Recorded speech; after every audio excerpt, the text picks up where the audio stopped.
क्या मर्द शादी के बाद अपने माँ बाप को छोड़कर अलग हो सकता है? पैदाइश 2 बाब और उसकी 24 आयत। इस वास्ते मर्द अपने माँ बाप को छोड़ेगा और अपनी बीवी से मिला रहेगा और वो एक तन होंगे। इस आयत को पढ़ने के बाद ऐसा महसूस होता है जैसे दीन मसीहत में शादी के बाद मर्द को इजाजत है कि वो अपने माँ बाप को छोड़कर अलग घर में बीवी के साथ रह सकता है। लेकिन इस बात का हकीकत और खुदा के कलाम से दूर तक कोई ताल्लुक नहीं, क्योंकि खुदा ऐसा पसंद नहीं करता कि हम अपने माँ बाप को बेयारो मददगार छोड़कर अपनी नई जिंदगी में मगन हो जाएं। इस बात को पूरी तरह से जानने के लिए हमें बाइबल मुकद्दस में से माँ बाप के लिए औलाद के फराइज अहकाम को देखना होगा और इस बात को समझना और पढ़ना होगा कि खुदा क्या चाहता है कि हम अपने माँ बाप के साथ कैसे पेश आएं और उनकी हमारी जिंदगी में क्या अहमियत होनी चाहिए। आइए माँ बाप के बारे में बाइबल मुकद्दस में से कुछ हवाला जात को देखते हैं। जब हम खरूज की किताब उसका 20वां बाब और 12वीं आयत मुकद्दसा की तलावत करते हैं तो जहाँ खुदा मूसा को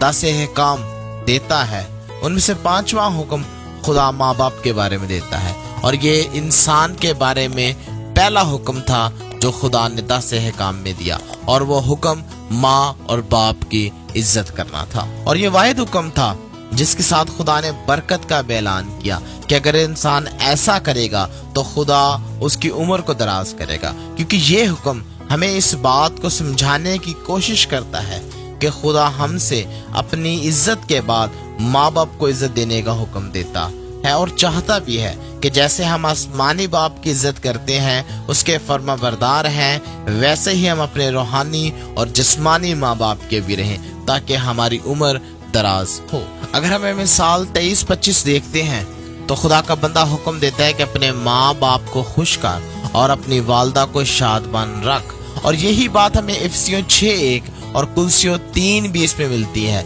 जहां पालूस इस बात पर जोर देता है कि तुम में से हर एक शख्स अपने माँ बाप की इज्जत करे और उनको खुश करे और उनकी इज्जत करे। बाइबल मुकद्दस में माँ बाप की से मोहब्बत, इज्जत और एहतराम और फर्माबरदारी के बहुत से हवाला जात मौजूद हैं जो इस बात की तायद करते हैं कि जब तक हम अपने जिस्मानी माँ बाप को खुश नहीं कर सकते तब तक खुदा को पसंद आना नामुमकिन है। मगर यहाँ सवाल ये पैदा होता है कि पैदाइश 2:24 के मुताबिक फिर खुदा ने मर्द को क्यों कहा कि वो अपने माँ बाप को छोड़ेगा? यहाँ छोड़ने से मुराद अलहदगी इख्तियार करना है, यानी मर्द और उसकी बीवी का बापर्दा होना है।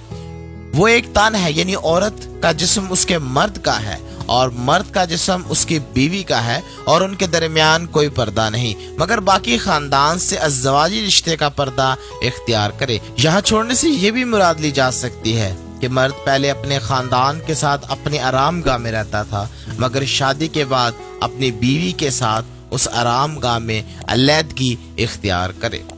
मगर ये बात वाज़िया रहे कि यहाँ छोड़ने से मुराद अपने माँ बाप को, अपने खानदान को छोड़कर अलग होना नहीं है और ना ही बाइबल की और ना ही खुदा के कलाम की ऐसी कोई तालीम मौजूद है।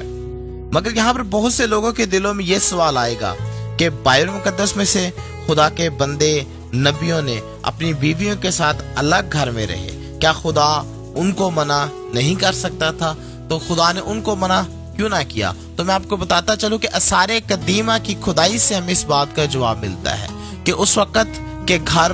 बहुत ही छोटे हुआ करते थे, जिसकी वजह से एक ही घर में बहुत ज्यादा अफराद का रहना मुश्किल होता था। इसलिए नया शादीशुदा जोड़ा अपने अलग घर में शिफ्ट या मुंतकिल हो जाता था। मगर याद रहे कि जहां घर भरे हुआ करते थे वहां पर सब एक ही पूरे खानदान की शक्ल में रहा करते थे। इसलिए आज खुदा का कलाम मेरे और आपके लिए ये हुक्म देता है कि आए फर्जंदो अपने माँ और बाप की इज्जत और फर्माबरदारी करो ताकि तेरी उम्र जहां तू रहता है दराज हो और खुदा को खुश कर सके और बहुत सी बरकतें हासिल कर सके, क्योंकि बाकी रिश्ते सब मिल जाते हैं मगर माँ बाप जिंदगी में एक बार मिलता है। सो इनकी दिल से इज्जत और एहतराम करना हम पर फर्ज है और ये खुदा की तरफ से हमारे ऊपर हुक्म भी है।